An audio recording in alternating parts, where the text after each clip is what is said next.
Informasi lainnya, Saudara, pameran Bursa Kerja atau Job Fair di Gedung Kementerian Ketenagakerjaan memasuki hari terakhir. 52.000 lowongan pekerjaan disiapkan yang diharapkan bisa menyerap tenaga kerja dan menekan angka pengangguran. Para pelamar kerja pun datang dari berbagai lulusan dan latar belakang. Lantas seperti apa suasana di sana? Kita simak liputan jurnalis Kompas TV Putri Oktaviani dan juru kamera Bodia Vimala berikut ini. Halo saudara, siapa yang lagi cari kerja? Nah, gimana kalau misalnya gabung sama saya nih ke acara Job Fair di Gedung Kemnaker? Karena ini sudah berlangsung sejak kemarin saudara, tanggal 22 Mei sampai hari ini 23 Mei 2025.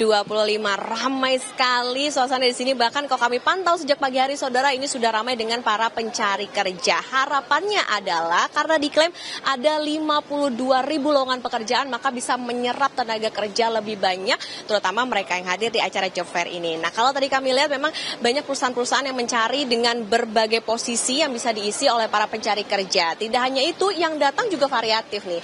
Nggak cuman anak-anak muda, para Gen Z, tapi juga tadi kami sempat mewawancara, ada mereka yang datang jauh-jauh dari luar Jakarta, ada yang dari Bogor, ada yang dari Jawa Timur, kemudian ada juga yang berusia bahkan 47 tahun masih semangat cari kerja di Job Fair ini. Nah, tidak hanya itu saudara, ada juga mereka yang lulusan S1 dan mencoba peruntungan untuk mencari kerja di acara Job Fair ini. Nah, lebih lengkap kita dengarkan terlebih dahulu cuplikan wawancara kami berikut ini.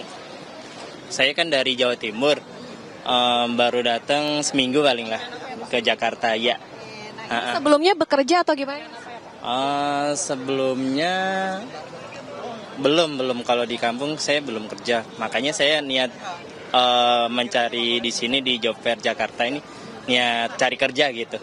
Sebelumnya bekerja atau gimana? Saya hanya freelance aja sih. Usianya berapa Pak? Kalau untuk bulan ini sekarang saya 47 ya. Pak Hari, ada nggak nih posisi atau perusahaan yang diincar di Job Fair ini? Karena kemarin saking banyaknya, jadi saya mau lihat di dalamnya aja gitu. Belum saya ini, tapi saya pensi ya, perusahaan-perusahaan yang lumayan bertahan lah buat posisi yang sekarang ini. Sama sih Mbak dari kemarin dengan hari ini. Dan ramai banget sih hari ini Job Fair. Karena kita ingin menjadi perusahaan yang terbuka sih untuk semua orang ya. Jadi kita berusaha untuk bisa terbuka juga untuk teman-teman yang difabel. Oke, dari kemarin sih banyak ya teman-teman yang disabilitas untuk apply. Sampai hari ini juga ada berbagai teman-teman disabilitas sih. Ada banyak banget perusahaan yang ikut serta ya saudara di acara Job Fair ini. Kayaknya kalau saya jadi pencari kerja, saya juga bingung nih mau ngelamar di mana aja.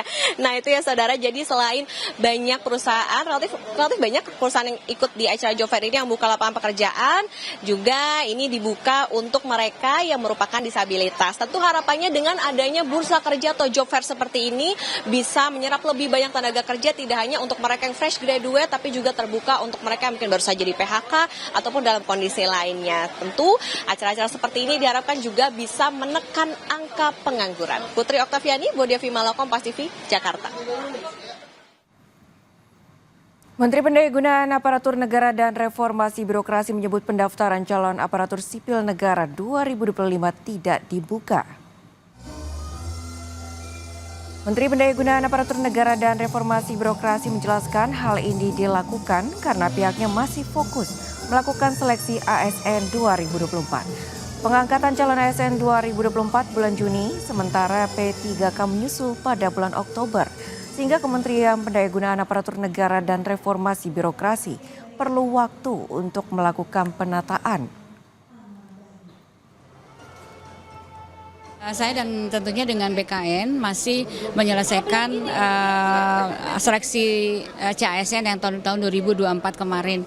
Nah, kemarin kan mungkin sudah mengetahui ya bahwa bulan Juni ini itu akan menyelesaikan untuk yang CPNS-nya dan Oktober untuk yang P3K. Itu kita masih butuh waktu ya, dan itu kan ribuan ya, jutaan lah begitu ya. Jadi sampai saat ini kami masih fokus untuk menyelesaikan CASN tahun 2024. Jadi belum kita berencana untuk membuka CASN lagi. Karena kan kita harus menata kembali bagaimana kebutuhannya. Kan kita juga baru kementerian yang baru. Tahun ini nampaknya belum bisa dibuka dulu ya.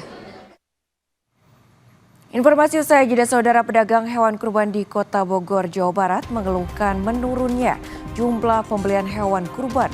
Omset penjualan merosot 30% dibanding tahun lalu. Informasi selengkapnya akan hadir usai jeda.